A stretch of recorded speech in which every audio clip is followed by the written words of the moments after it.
Alors, expliquez-nous le concept de ce rallye. Bon, le rallye de la Clémentitine, c'est un rallye découverte touristique. La Clémentitine, pourquoi Clémentitine ? Pour Clément, pour Saint-Clément, et Titine pour les vieilles voitures. Donc c'est une façon ludique de découvrir la région. Les gens ne savent pas exactement où ils vont, donc ils lisent un roadbook. Donc s'ils ne se trompent pas, ils font un kilométrage idéal. S'ils se trompent, ils s'éloignent du kilométrage idéal. Et au milieu, on met des questions sur le visuel, sur le patrimoine. S'ils répondent juste, ils ont 0. S'ils répondent faux, ils ont des kilomètres de pénalité en fonction de la difficulté de la question et qui les éloigne du kilométrage idéal. Voilà. Le but de ce rallye n'est pas vraiment d'aller vite, du coup. Non, le but de ce rallye, c'est vraiment de découvrir la région. Comme on le dit, c'est un rallye de découverte. Donc, qui dit rallye découverte, dit qu'on prend son temps, qu'on respecte les limitations de vitesse, on regarde le paysage. Enfin, on fait découvrir notre région à ceux qui ne sont pas du tout de la région. Il faut pas qu'il y ait de notion de vitesse. On appelle ça un rallye. Et, donc, du fait du rallye, les gens peuvent prêter à confusion avec le rallye de vitesse, comme le charbonnier. Mais il faut pas que les gens, il faut bien qu'ils comprennent qu'il n'y a pas de notion de vitesse. On veut pas que les gens arrivent dans les villages à 200 km/h. Voilà. Donc, on pose des questions aussi pour faire ralentir les gens. Donc, quand vous posez des questions, si vous cherchez vraiment la question, vous ne pouvez pas rouler à 200, autrement vous ne voyez pas la réponse. Voilà. Donc, indirectement, c'est pour faire aussi ralentir les gens. Et on fait un briefing le matin pour leur expliquer ce qu'il faut faire et surtout ce qu'il ne faut pas faire. Voilà. Est-ce qu'il y a quand même un classement à la fin de ce rallye ? Oui, il y a un classement. Donc, c'est par rapport au temps qu'ils ont fait, les réponses qui sont justes ou fausses. Après, on a ce sont tous les participants qui soient premiers ou tout dernier, ils ont un lot. Pour pas que ça crée de la jalousie ou voilà, que ce soit vraiment que de la passion. Qui sont là pour s'amuser, pour s'amuser et puis voilà. Parce que chaque participant, donc chaque équipage, mais chaque participant. Donc chaque participant, ça fait 2 lots par équipage. Donc les gars, ils partent pas avec un voyage à Dubaï. Par contre, tout le monde repart avec quelque chose. Et c'est assez ludique. Et la Clémentitine, on souhaite que ça va durer encore longtemps comme ça. Il n'y a aucune notion d'argent. Que vous arriviez avec une Bugatti ou une 4L que vous avez trouvée à 50 € dans les buissons, on s'en fout. On parle de la passion de la voiture. On s'en fout de l'argent. L'argent, ça pourrit les relations humaines et tout le monde parle avec tout le monde et il y a vraiment une super ambiance. Ouais. Combien y aura-t-il de participants lors de cette 5e édition ?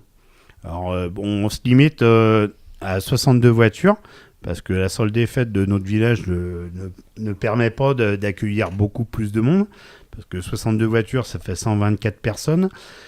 Et après, il y a un autre souci, c'est qu'avec les organisateurs, on est 140, 150 à manger. Donc après, il faut trouver un restaurant le midi qui peut nous accueillir. Et là, c'est pas évident. Donc, ce qu'on fait, on essaye d'en prendre 62. Donc, on a une forte demande. Et quand ça dépasse 62, on crée une liste d'attente. Et après, comme les vieilles voitures sont précieuses, des fois, il y en a un qui rentre de la liste d'attente. Et puis voilà. Et du coup, est-ce que vous prévoyez peut-être une liste d'attente déjà pour l'année prochaine ? S'il y a trop de demandes cette année ? Ce qui est bien, les personnes qui écoutent ça, il faudrait qu'ils envoient quand même un mail à la clémentitine@orange.fr. Bon, comme ça, on aurait leur adresse mail. Et l'année prochaine, quand on lance les inscriptions, quelques temps avant, j'envoie un mail à tous ceux qui m'ont envoyé un mail. Donc, comme ça, les gens ils sont au courant. Et surtout, il ne faut pas traîner parce qu'on a une grosse demande. Et cette année, il y a 7 départements qui viennent. L'année passée, il y en a eu 8. Donc ça commence à prendre de l'ampleur. Et puis vous savez, quand généralement vous êtes content d'une chose, vous y dites aux autres copains et on se fait dévaliser, quoi. Voilà. Parlez-moi de votre équipe organisatrice. Donc au total, on est 3 à s'occuper du parcours. Donc Roméo et moi, on s'occupe du tracé. par les communions on passe. Le restaurant, c'est Roméo qui le trouve. Et le restaurant, comment dire, c'est le point de passage pour le parcours. Voilà. Si on trouve le restaurant, on trouvera une route pour y aller. Voilà, en fait, on élabore le parcours une fois qu'on a trouvé le restaurant. Donc, on élabore le parcours pour aller au restaurant et pour repartir du restaurant pour revenir chez nous. En fait, le plus gros problème au départ, c'est le restaurant. Une fois qu'on a trouvé le restaurant, après, on fait les parcours en fonction. Est-ce que c'est le seul rallye de ce genre dans la région, spécifiquement dans notre secteur ? Donc, dans notre secteur, il y en a d'autres. Je peux citer le rallye des lapins, donc à Poulez et Charmeau, qui sont un peu dans notre concept. Après, nous, on essaye d'allier le visuel, pas trop de kilomètres et un peu ludique. Donc, je sais pas, il y en a qui font des sorties de voiture. Mais là, on fait une sortie de voiture, mais on s'intéresse aussi au patrimoine. Donc, c'est pas tout à fait pareil. Mais après, on se limite, comme cette année, on est à 170 km, 180. 100. Ouais, pour bien plus. Un peu plus, quand même. Voilà. Parce qu'après, ça fait long et quand le matin, on est à 70 km et on doit être à 110 cet après-midi à tout casser, quoi. 128, exactement. Ouais, J'ai regardé, 128 km on est l'après-midi. Ouais. Et donc ça va toujours se dérouler sur une seule étape ou vous avez peut-être projet de se développer peut-être sur plusieurs étapes ? En tout cas, cette année, c'est sur une seule étape. Voilà, c'est sur une journée. Bon, après, on pourrait peut-être faire sur 2 jours. Bon, après, le coût serait pas le même, donc les inscriptions.